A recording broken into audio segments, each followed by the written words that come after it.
Hello friend, in previous classes we have seen force exerted by jet on stationary plate. In that we have seen three cases, that is first case was plate is vertical, okay, and jet is strike in this way. In second case plate is inclined and jet is striking in x direction, and third case plate is curved. Okay, in that case we have again two sub cases, jet is striking middle or at the center of curved plate, and in another case jet is striking tangentially to the curved plate. तो पिछले lecture में हमने चार cases देखे जिसमें plate stationery थी।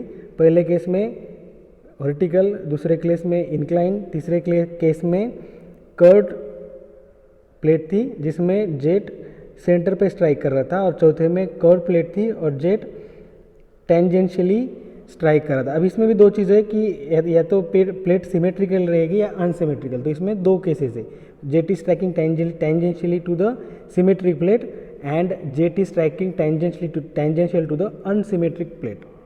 Okay, तो ये चार केस, ये चार या पांच बोलेंगे, ये हमने पिछले लेक्चर में कवर किया। आज हम देखेंगे नेक्स्ट ये कि force exerted by jet on moving plate. इसमें भी वही केसेस है, flat plate, vertical plate, incline plate और कर्व प्लेट। तो पहले केस में हम देखेंगे फ्लैट प्लेट। देखिए यहाँ पर फ्लैट प्लेट है, ओके, और जो जेट है वो इस डायरेक्शन में आ रहा है, जेट की वेलोसिटी v है, लेकिन इसी के साथ ये प्लेट भी मूव हो रही है उसी डायरेक्शन में, जिस डायरेक्शन में प्लेट मूव हो रही है, और उसका वेलोसिटी है स्मॉल यू। मतलब जेट फ्लो होगा v वेलोसिटी से और प्लेट फ्लो होगी या प्लेट की वेलोसिटी है u। अगर प्लेट स्टेशनरी रहती थी और जेट की वेलोसिटी v रहती थी तो जेट v वेलोसिटी से ही प्लेट को स्ट्राइक करता था, लेकिन इस केस में प्लेट भी मूव हो रही है और जेट भी एक ही डायरेक्शन में। तो अब ये जो जेट है वो v वेलोसिटी से प्लेट को स्ट्राइक नहीं करेगा। वो कौन से वेलोसिटी से स्ट्राइक करेगा? Relative velocity. ओके, प्लेट में और जेट में रिलेटिव वेलोसिटी कितनी है? v minus u.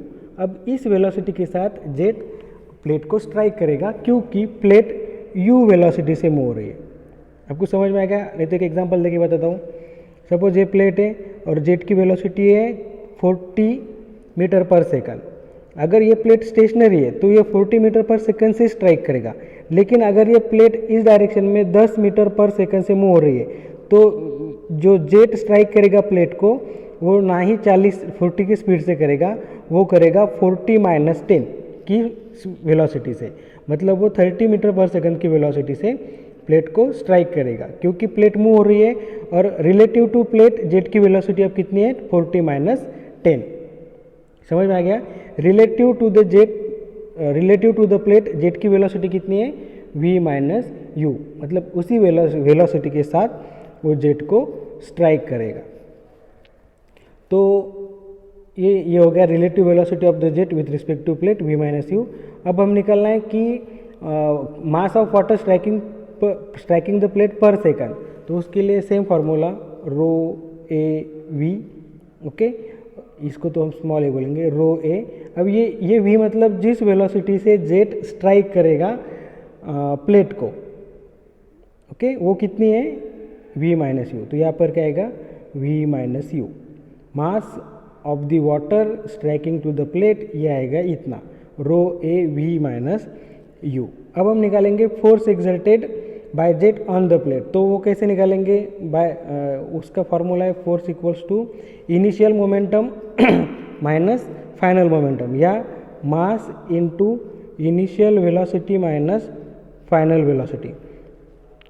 तो m की वैल्यू हमने अभी भी निकाली, रो a v minus u. Initial velocity मतलब जेट की इनिशियल वेलोसिटी जो स्ट्राइक करने वाली है प्लेट को, वो है v माइनस यू। और स्ट्राइक करने के बाद जेट की वेलोसिटी इन x डायरेक्शन 0 है क्योंकि वो जेट ऊपर y डायरेक्शन में चला जा रहा है, तो ये आएगा 0। तो इस केस में कि ये कितना आएगा? Rho a v minus u bracket square. Clear? तो इसमें हम वर्क डन या पावर भी निकाल सकते हैं। Work done per second, work done मतलब force into displacement, per second चाहिए तो टाइम से डिवाइड कर देंगे, तो F into distance in the distance upon time velocity, तो आएगा रो ए v minus u into u. ये हो गया वर्क डन पर सेकंड, ऐसे हम पावर भी बोल सकते हैं। क्लियर? तो ये हो गया वर्टिकल मूविंग प्लेट पे जेट स्ट्राइक करते वक्त कितना फोर्स एक्सर्ट कर रहा है। Now next is force on the incline plate moving in the direction of jet. अब इसी ये भी पहले के जैसा है, सिर्फ ये कर्व्ड है। मतलब देखिए ये प्लेट है, ये यहाँ पर स्मॉल यू वेलोसिटी से मूव कर रही है और ये जेट है जो वी वेलोसिटी से मूव कर रहा है, लेकिन इसका जो एंगल है थीटा है। ओके, इधर आएगा थीटा। क्लियर? तो अब जेट कितने वेलोसिटी से इस पर स्ट्राइक करेगा अभी हमने देखा है, v माइनस यू। ओके, अब इसके दो कंपोनेंट है, along the plate, vertical the plate और normal to the plate. Along plate क्या है, कॉस थीटा, और वर्टिकल साइन थीटा।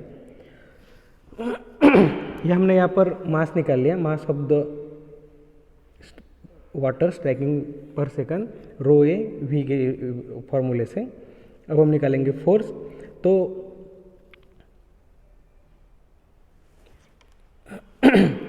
ये plate,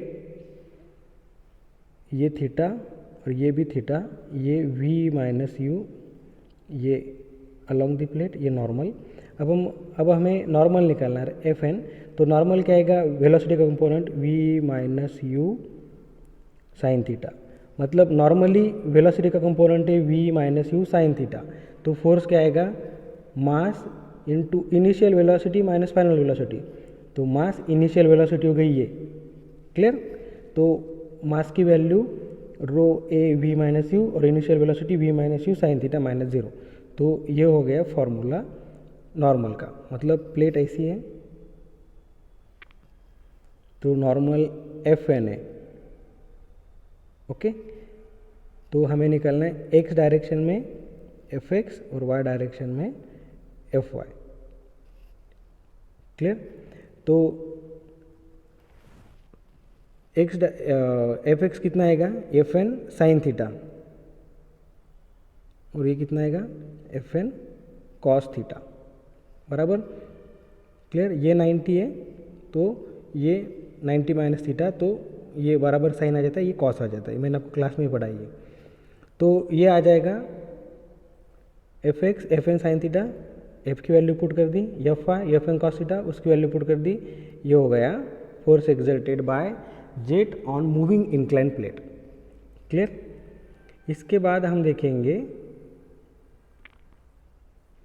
force exerted by jet on curve plate when plate is moving in direction of jet, और वो jet भी centrally strike हो रहा है। ओके, तो यहाँ पर हमने वो मास तो निकाल लिया है, m equals to rho A v minus u, ये तो हमने निकाल लिया है। ओके, अब देखिए यहाँ पर आपको बताता हूँ, जेट स्ट्राइक हुआ और इस दोनों डायरेक्शन में चला गया। ओके, तो ये जो एंगल है वो थीटा है, ये जो एंगल है थीटा है वेलोसिटी का। तो वाई डायरेक्शन में एक कंपोनेंट आएगा जो रहेगा v साइन थीटा, और x डायरेक्शन में रहेगा v कॉस थीटा। लेकिन ये वेलोसिटी कौन सी है, स्ट्राइक करने वाले, तो v के बजाय हम क्या लिखेंगे, v minus you, similarly v minus u. मतलब ये हो गई final velocity component in x direction, final velocity component in y direction. Clear? ये बात क्लियर हो गई।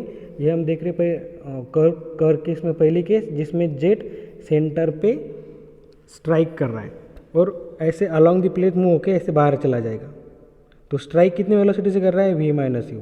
तो ये कंपोनेंट रहेगा v minus u cos theta, और ये रहेगा v minus u sine theta. Clear? अब हम निकालेंगे फोर्स। अब देखिए यहाँ पर force exerted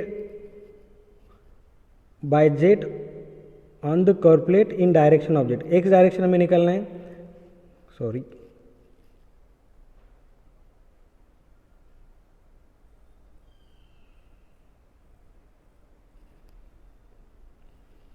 F equals to m initial velocity minus final velocity. तो इसकी वैल्यू है रो ए वी माइनस यू, ठीक है। अब इनिशियल वेलोसिटी कितनी है स्ट्राइक होने से पहले, v माइनस यू बराबर माइनस फाइनल वेलोसिटी। देखो अब ये फाइनल वेलोसिटी इस डायरेक्शन में, अगर इस डायरेक्शन में रहती तो हम पॉजिटिव लेते, इस डायरेक्शन में तो निगेटिव, मतलब माइनस v माइनस यू, वो भी कॉस थीटा बराबर।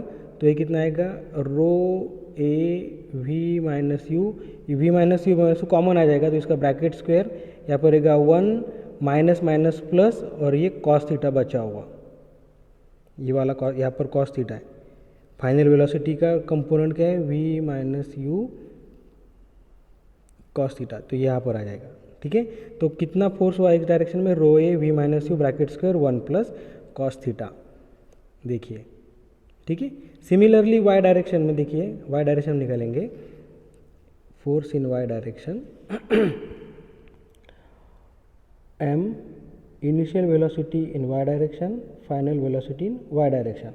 तो m रो ए v minus u, initial velocity y direction में 0 है क्योंकि ये जो v माइनस यू है ये x डायरेक्शन की वेलोसिटी, तो वाई डायरेक्शन में ऊपर 0 है, माइनस वाई डायरेक्शन में क्या है, v minus u sine theta, ठीक है। ये तो बाहर आने के बाद क्या होगा, minus rho A v minus you square sine theta. Minus direction क्या इंडिकेट करता है, नीचे है वो, उसका डायरेक्शन नीचे है, देखिए ये सिर्फ x में निकाला, मैंने y में निकाला, तो देखिए ये हो गया x और ये हो गया y, रिजल्टेंट आएगा यहाँ पर, ये आएगा 5, ठीक है। तो in this way we have finish 3 cases. अब जो बची हुई केस है उसको थोड़ा ज़्यादा टाइम लगेगा, इसमें बड़ा हो जाएगा वीडियो, तो इसको मैं आपको कल के लेक्चर में लेता हूँ, क्लियर। तो आज हमने देखा force exerted on moving plate, जिसमें पहले केस में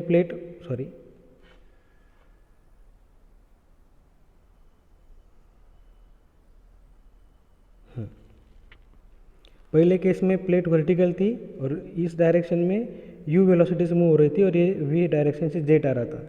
दूसरे केस में प्लेट इंक्लाइन थी, z की वेलोसिटी v और प्लेट इस डायरेक्शन में u। तीसरे केस में प्लेट कर्व थी, इधर u डायरेक्शन में मूव हो रही थी और z सेंट्रल से स्ट्राइक होने वाला था।